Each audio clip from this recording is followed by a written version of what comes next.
안녕하십니까. CJB 모닝와이드 월요일 아침에 인사드립니다. 바로 어제가 처서였습니다. 더위는 물러가고 선선한 가을의 입구에 들어간다는 절기지만 그 말이 무색하게도 이번 주도 역시 최고 기온이 30도를 웃돌 것으로 보입니다. 그렇습니다. 한편 태풍 바비는 오는 수요일부터 영향을 미칠 것으로 보이는데요. 태풍과 폭염이 많은 피해를 주지 않는 한 주가 되길 바라면서 CJB 모닝와이드 뉴스부터 전해드립니다.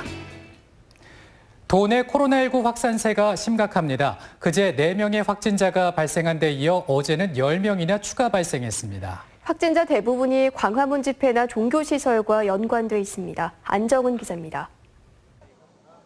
코로나19 발생 이후 1일 최다 확진자가 발생했습니다. 청주 8명, 보은 2명 등 10명입니다. 청주 확진자 중 6명은 지난 21일 광화문 집회 참석 후 확진된 70대 A씨로부터 감염됐습니다.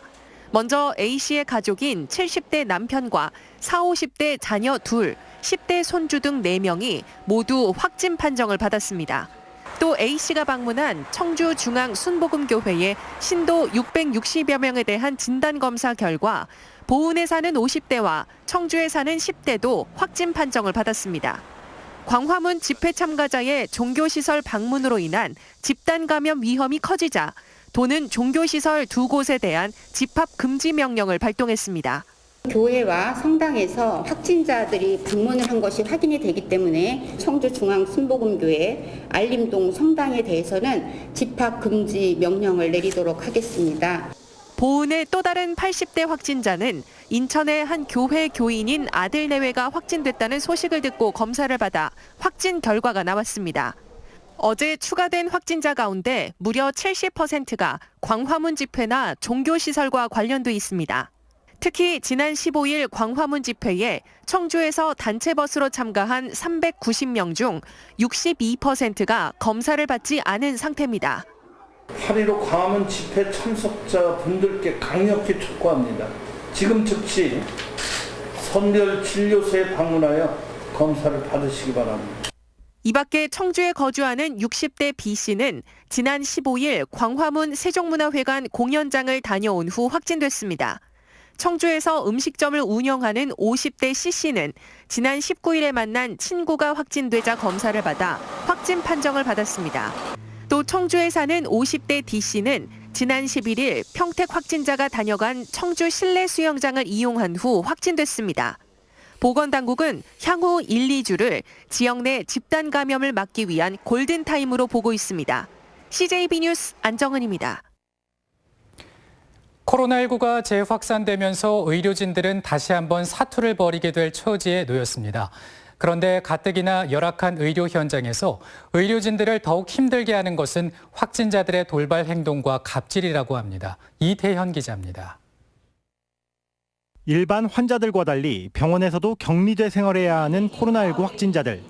이들의 잔심부름은 언제부턴가 의료진들의 몫이 돼버렸습니다. 감안하셔야 될 부분들인데 조금 자기네가 필요하니까 달라 이렇게 해서 뜨뜻한 물 달라 이런 식으로 해서 커피 마시고 싶은데 못 마시니까 커피 타서 넣어달라 이런 얘기 하시는 분들. 충북 지역 감염병 전담병원 의료진들에게 들어보니 청소 상태가 불량하다 또는 음식이 아이 입맛에 맞지 않으니 다시 만들어달라는 등의 불만 사항을 제기한 확진자들도 있었습니다. 특히 외국인 확진자들의 경우 병원 식단을 한식이 아닌 양식으로 요구하는 사례도 적지 않았습니다. 한식을 제공하면 못 먹겠다 하니까 이제 그쪽 나라 시기로 바꿔주는 거죠. 샌드위치라든가 스프라든가 이런 식으로 바꿔주는 거죠. 불필요하게 수시로 진단검사를 요구하는 확진자들도 있었습니다. 진단검사 비용이 적지 않은 데다 그 비용을 정부가 지급한다는 점에서 의료진들에게는 선뜻 내키지 않는 요구들입니다. 검사를 해보면 의사들은 알거든요.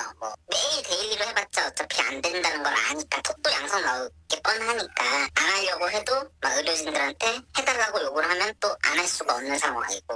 코로나19와 다시 한번 사투를 준비하고 있는 의료진들.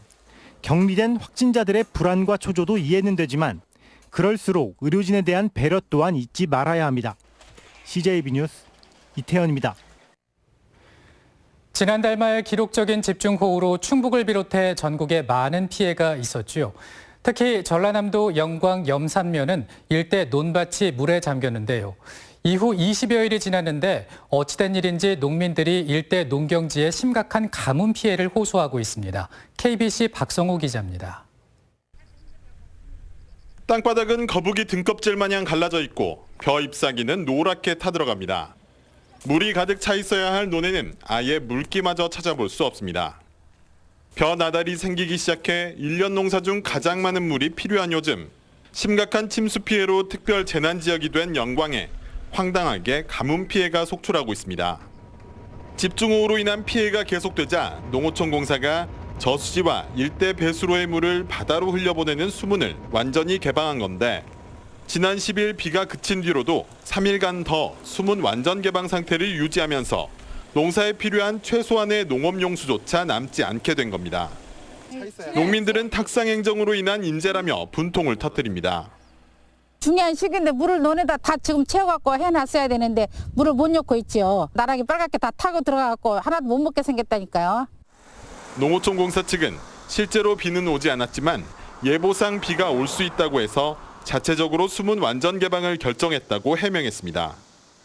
13일까지 그때도 이제 계속 비 예보가 있었고, 그 전에 장기간 동안 워낙 오랜 기간 동안 그 비가 많이 와서 침수 피해가 계속 우려가 됐었기 때문에 비가 또 올 수 있다는 막연한 우려로 수문 완전 개방을 선택한 농어촌공사.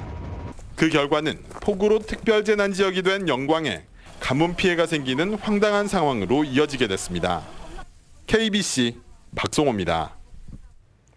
충청북도의회는 코로나19 등 감염병에 대한 지방자치단체의 대응 역량을 키우기 위해 감염병의 예방 및 관리 조례안을 입법 예고했습니다.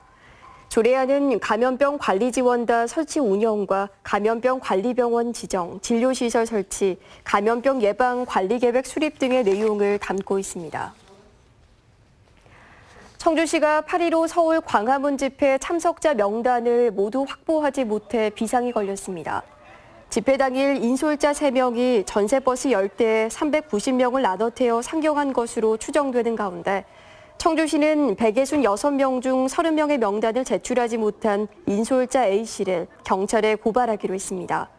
코로나 방역의 허점이 드러남에 따라 청주시는 관내 51개 전세버스 회사에 탑승객 명단 작성을 의무화하는 행정명령을 내렸습니다. 충청북도는 2주간 어린이집 1000여 곳을 휴원하고 경로당 4,100여 곳은 운영을 중단한다고 밝혔습니다. 사회적 거리두기 2단계 정부 방안은 이들 시설 운영 중단을 권고하는 수준이지만 충청북도는 지역사회 감염 확산을 조기에 차단하기 위해 휴원과 운영 중단을 결정했습니다.